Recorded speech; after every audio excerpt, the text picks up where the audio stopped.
Voto de Fux no STF provoca tensão e revela fissuras na corte durante julgamento de Bolsonaro.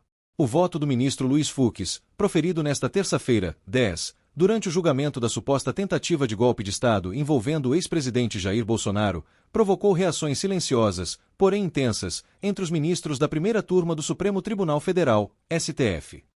Com uma divergência frontal ao voto do relator Alexandre de Moraes, Fux contestou tanto a competência da turma para julgar o caso quanto a tipificação do crime de organização criminosa, esboçando uma posição isolada dentro da corte, mas com desdobramentos jurídicos e políticos de grande impacto. Durante os mais de 40 minutos de leitura do voto, o clima foi de tensão contida. Apesar do silêncio absoluto no plenário, os gestos revelavam desconforto e concentração. A ministra Carmen Lúcia manteve os olhos na Constituição e fazia anotações constantes. Alexandre de Moraes, relator do caso e principal alvo da divergência, permaneceu absorto em seu laptop. Flávio Dino observava atentamente, com a mão apoiada no queixo, enquanto Cristiano Zanin alternava entre o olhar no computador e no colega que falava. A expressão dos ministros, embora contida, evidenciava o peso institucional do momento. Luiz Fux, por sua vez, pediu expressamente para não ser interrompido. Seu voto já havia sido antecipadamente distribuído aos colegas por meio de um sumário, o que permitiu que os demais ministros acompanhassem com atenção redobrada e tomassem notas, sinalizando que suas reações seriam elaboradas nos votos posteriores. O voto de Luiz Fux representou uma ruptura não apenas com o relator, mas com o entendimento majoritário que vinha sendo construído na corte. Ele defendeu que a primeira turma do STF não tem competência para julgar Jair Bolsonaro, por não se tratar mais de um agente com foro privilegiado. Em sua avaliação, o caso deveria tramitar em instâncias inferiores ou, alternativamente, ser apreciado pelo plenário completo do STF, composto por 11 ministros, e não apenas pela turma, formada por 5.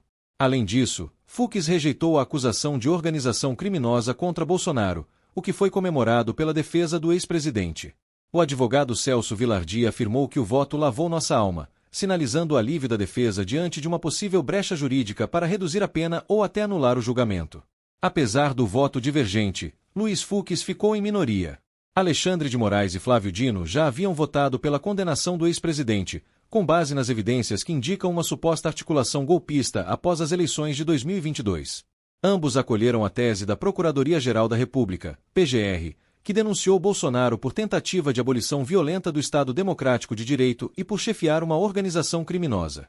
A expectativa é que Carmen Lúcia e Cristiano Zanin também acompanhem a maioria, consolidando um placar de 4-1, o que manteria a validade do julgamento e abriria caminho para uma eventual condenação, que poderá ter efeitos diretos na elegibilidade de Bolsonaro e em outras ações derivadas. Embora minoritário, o voto de Fux levanta questões relevantes sobre a condução processual dentro do STF. Sua argumentação sobre a competência da turma pode reacender o debate sobre o foro adequado para julgamentos dessa magnitude. Ainda que a jurisprudência permita à turma julgar ex-presidentes em determinados contextos, o tema é controverso e pode levar a embates futuros no plenário. Ao mesmo tempo, o voto expõe uma tensão interna na corte, refletida não em discussões explícitas, mas em reações contidas e posturas reservadas. Isso indica uma tentativa de preservar a imagem institucional do STF mesmo diante de divergências profundas, algo vital em um momento em que a corte é alvo de ataques e desconfiança por parte de setores políticos. O julgamento do ex-presidente Jair Bolsonaro é, acima de tudo, um evento jurídico. Mas a tensão entre os ministros, o peso simbólico do voto de Luiz Fux e a reação da defesa mostram que a política está inevitavelmente presente no plenário do STF. O que está em jogo não é apenas a condenação ou absolvição de um ex-presidente, mas a afirmação de princípios constitucionais sobre democracia, separação dos poderes e limites da jurisdição. Enquanto o julgamento avança, a corte caminha sobre uma linha tênue entre a técnica e o simbolismo, com os olhos do país e da história voltados para ela.